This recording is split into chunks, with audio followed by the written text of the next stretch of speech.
Lightning like Steve McQueen. I'm in the fast lane when the light turns green. And I built tough, I ain't nothing but grit. Cause I made rugged blood, sweat, and spit. Yeah, like a horse I fly. Better push yourself in for a bumpy ride. I like to play hard, but I work harder. And I weather the storm cause I'm built stronger. What is up, ladies and gentlemen? We are back. We are live. It is the Freight Coach Morning Show, the top morning show in transportation, coming to you guys every single weekday, 8:30 in Pacific, 10:30 Central, to break down some industry headlines and, most importantly, provide some actual insight into what you can do with all of this information. If this is your first time tuning in, welcome. This is the real side of freight, ladies and gentlemen. And I say that before every single show. And what I mean by that is I only speak to transportation professionals on this show, as well as my twice-a-week long-form podcast, because I want to talk to the right individuals who have done what you're looking to do or who are currently doing what you're trying to achieve, so you can take that information, apply it, utilize it, and see a meaningful difference in your business and your life. Happy Thirsty Thursday, everybody out there. Right? And there he is, Corey Buchan, coming in hot with that Happy Thirsty Thursday, y'all. Oh, man. Let's go. It's been a great week so far. We got a ton of freight moving this week. It's definitely one of the busiest weeks, if not the busiest week that we've had since we started. Got a lot of stuff moving, and I'm forever grateful for that. It's definitely a direct correlation to the amount of output that we have put out there to develop business, develop new customers, and then on top of it, like I've said before, the selling's the easy part. It's the execution that's the hard part. And we're doing it this week. We're probably, yeah. It's definitely exciting to see that progression, right? Because like if you've never started a business before or started from scratch with a book of business, it's definitely quiet, early, and then when you get up and running, and then there's those phases, right, where you'll have nothing, boom, you get a little injection, slow back down, and then it's just that ratchet up approach to it as long as you keep going with it. So that's what we're going through this week, and it's exciting. It's exciting, and June is starting off really well. Also, we got a lot of pre-booked freight already for next month hitting the board as well, so I'm looking forward to it. Also, same day load. We got, you guys, I quoted this one out at like 5 a.m. my time. We had a driver, and then the customer approved it, bang, driver in the door, same day load going on in Georgia today. So also the rate we got from that, Green Screens was right again. All right. Seriously, right on the money of what we were going to pay a carrier, like legitimately, like almost 100% accurate on what we actually ended up paying the carrier, what they said we were going to need for a same day load, you guys. So again, hit them up, you guys, greenscreens.ai. I'm telling you guys, I use them every single day for literally every single load that I quote. So hit it up. Okay. Hit it up, you guys. Just do me a favor. Let them know that the Freight Coach sent you. Robert Cowton says, morning, our industry still has a lot of work to fix the perspective between carriers and brokers. Comes down to not understanding how hard it is to build a book of customers versus operating trucks. Yeah, Robert, it's, I agree, man. There's always going to be a major disconnect out there between, carriers and brokers. But I also think, like, from my perspective is what more can I do to make the carrier's life as easy as possible?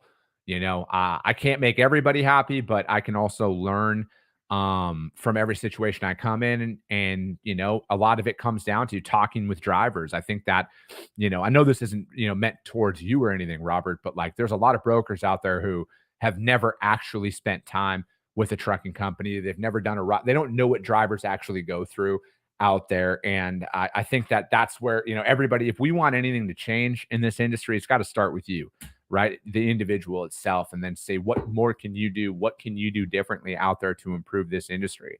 Because I want to make, my thing is, man, is I want to be a broker of choice to carriers at the end of the day. I want to be a broker of choice to carriers because I know that if I have capacity, because carriers thoroughly enjoy working with us, I'm going to win. I'm going to beat everybody, because it just, I've tried the alternatives early on in my career. I think like everybody did. And I just worked myself out of too many opportunities. I cost myself too much business. So I always look at it like that. What more can I do out there? And I think that if we want this industry To change, we got to be the change that we want out there. So let's see here. Oh, sorry guys, I got some quotes coming in. Sonny Sharma, good morning, orange shirt gang. Let's go. He says, let's go. Also, oh, hold on. Receiver, hold on a second, you guys.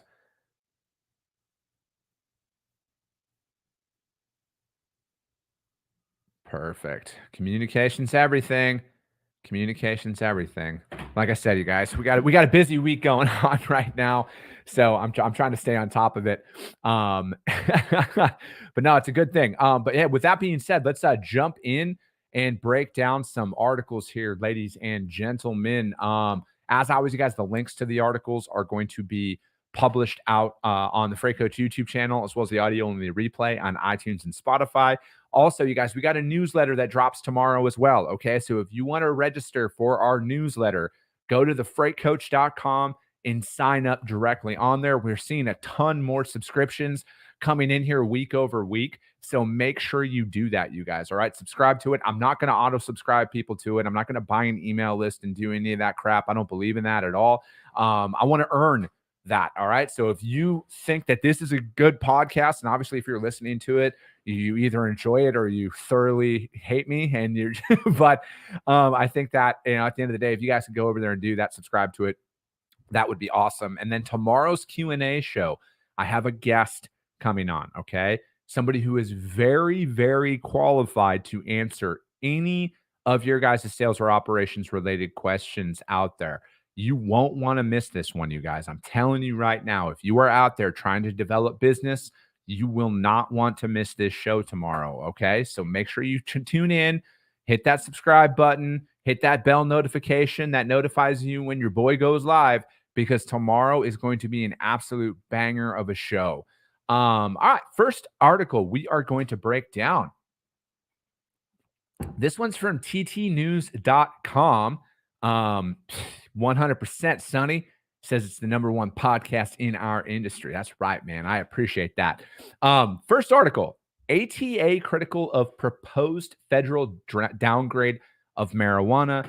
Trade organization fears possible drug testing implications. The ATA has expressed safety concerns over the DEA, the Drug Enforcement Agency, proposal to downgrade the classification of marijuana from Schedule 1 to Schedule 3, a less serious category. In a May 15th open letter, health and legal officials, the ATA said it is alarmed by the possibility that certain industries could be prohibited from screening for drug use by workers performing safety-sensitive roles. If the trucking and broader transportation industry's ability to conduct drug testing is restricted, the risk of impaired drivers operating on our nation's roadway undetected would increase, endangering all who share the road.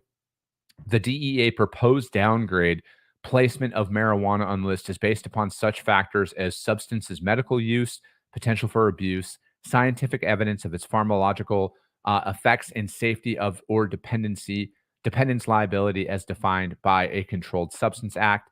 The DEA said its proposal, announced May 21st, also was consistent with the expressed view issued last year by the Department of Health and Human Services. The FMCSA said in a statement to Transport Topics, please note that the proposed rulemaking must be reviewed by the White House Office of Management and Budget and then undergo public comment period and subsequent review from an administrative judge. As such, it would be premature for the FMCSA to speculate on the impact of this proposed rulemaking. In its letter, the ATA expressed concern if the rulemaking were to advance without appropriate regulatory review. The ATA's letter was authorized by Dan Horvath, the trade organization senior vice president for regulatory affairs, and the DEA's rules proposed triggered a 60-day period for public comment through July 22nd. At press time, there has already been more than 6,000, holy shit, 6,000 comments on this proposal. They range from comments from the rule of this is a horrible idea, it should remain Schedule 1, to this rescheduling does not do enough to rectify the unjust limitations put on the freedoms of American people to ingest what they please, how they please. Autonomy is not up for vote. Oh my gosh. So essentially, you have everything from a hyper conservative response to a just fucking let people ingest whatever they want and get behind the wheel. Holy shit. Which is completely understandable, right? On why people would do that. I mean, my personal opinion, I can't say I stand with the ATA on not removing this for, I think like it's when you're behind the wheel and stuff, like if you are operating a heavy piece of equipment or you are, and especially in trucks and cars, and I know that all the ramifications that could come from this. But I truly feel that if you're going to be operating a semi or a forklift and, for your full-time job, now driving under the impairment of any substance, I am vehemently against. All right. I was almost killed by a drunk driver. All right. And I think that I don't think that they should change this. I really don't. And then especially this person who says that, just ingest whatever you want. That's extreme, right? I don't feel like we should be messing with this at all. And I know that it's a long ways away from any potential change and stuff like that, but you got to stop these things, right? Early on, because I truly think that, yeah, that if they change this at all, it opens up the door to a lot more scrutiny and everything else. So it goes on to say when a driver does test positive for marijuana or any of the 14 drug panels, he or she can be disqualified from driving. To get back behind the wheel, they are required to do a return to duty protocol. Widespread use of marijuana, currently legal for use in 24 states, for medical use in 38 states, is believed to have driven a more societal acceptance of the drug. In its cautionary letter, ATA cited a case from last summer of a truck driver in Indiana colliding with several vehicles, killing 7. The driver's toxicology report showed marijuana in his system. The Federation also cited a case for this year in Buda, Texas, where a cement truck driver who admitted to ingesting marijuana the night prior, among other drugs, in the preceding hours, veered head on to a school bus carrying pre-kindergarten children, killing a child, as well as the driver of another vehicle. Rescheduling marijuana without an explicit drug testing carve-out for safety-sensitive workers could ultimately lead to a more devastating tragedies like these. And that's what I think, like that's where I stand, right? Because like, again, I'm a firm believer that it should be legal in every state. I'm not saying that it should be illegal because I think it's just like alcohol. At the end of the day, I truly do. It should be like, I think marijuana is one of those things that should be classified the same as alcohol. But I think that there needs to be a carve out for safety sensitive workers. I truly stand with the ATA on that one. And because it's just like with drivers, if you have a CDL and your BAC, I believe it's 0.4, 0.04, excuse me, because every 0.08 is for everybody else, but for operators of having a CDL, it's 0.04 is the legal limit and stuff. And I think like there's got to be, and I think that's where things are inevitably going to get to is they're going to develop testing for marijuana to see like what is the obviously I'd like the hair follicle thing or the BAC air quotes of marijuana use. They'll develop some tests that'll be able to tell that in level of the impairment. I think that's only a thing that's naturally going to come down the pipeline here. But, I truly think that there's got to be a carve out from there because I don't think that you can let people run loose with this one. I truly don't, because nobody wants their family to be on the receiving end of one of these tragic incidents where people lose their lives. And yes, I understand that people are going to break the rules no matter what. But that article is from ttnews.com and that the ATA is critical of the proposed federal downgrade of marijuana. Yeah, it's an interesting one. I appreciate that, Sonny. He's going to be listening in remotely. John Radvansky, the Rad Man, coming in from rainy North Texas. Carla Isted, good morning to you. All right, next article we are going to break down is from the JOC. As soon as I can get my stuff, I got to log in again. Gosh dang it. Technology, ladies and gentlemen, technology. All right. All right, next one, JOC.com. Flexport hit with second FMC billing complaint this month. This one was written by my man Eric Johnson. A Flexport customer is alleging the forwarder wrongly billed it for more than $12 million in detention, demurrage, and other ancillary fees between 2021 and 2022 for shipments into Southern California and Savannah. The second time this month, the company has been cited in a complaint out there. The latest complaint filed Monday by GD Tire alleges in part that Flexport failed to include the requisite 13 data elements on millions worth of detention and demurrage invoices as mandated by the Ocean Shipping Reform Act out there. And in the article, they have a link to that Reform Act. Jitty also alleges millions in charges were in excessive and unreasonable, a violation of the Shipping Act. And then Flexport also levied charges on days terminals were closed or unavailable. The complaint comes 6 weeks after Flexport sued Jitty in U.S. District Court over $12.3 million in unpaid fees it alleges the shipper owes. This was a situation where we tried everything we could for over 2 years with a customer who refused to pay us, a Flexport spokesperson told the JOC. Flexport considers our legal action as a last resort after working hard to minimize charges through payment issues. In a lawsuit, Flexport said its bill of lading terms and conditions and rules tariffs were published and available. Flexport made every effort to assist Jitty to retrieve and return the containers to the ports to minimize or avoid the detention and related charges, but Jitty failed to return the containers and allowed these charges to accumulate. Jitty refused to pay the detention charges, from which were a direct result of their failure to return the containers despite repeated urging from Flexport to do so. The lawsuit also contends that Jitty did not dispute more than $7 million of the $12.3 million it owes Flexport, but is refusing to pay any of the amount. That is not a small sum of money, but I also wonder, how did it get that high? How did it get to $12.3 million is what I want to know. And then the Peloton case as well. And this is another one that Jitty complaint comes as Flexport is dealing with another FMC case involving Peloton, which alleged earlier in the month that the forwarder failed to move import containers in a timely manner, resulting in Peloton paying millions of dollars in detention and demurrage charges. In the Jitty filing, the shipper said Flexport did not include the necessary data elements for a bill to be considered valid and payable. OSRA-22 signed into law on June 22nd. Mandates that billing parties need to include the 13 data elements.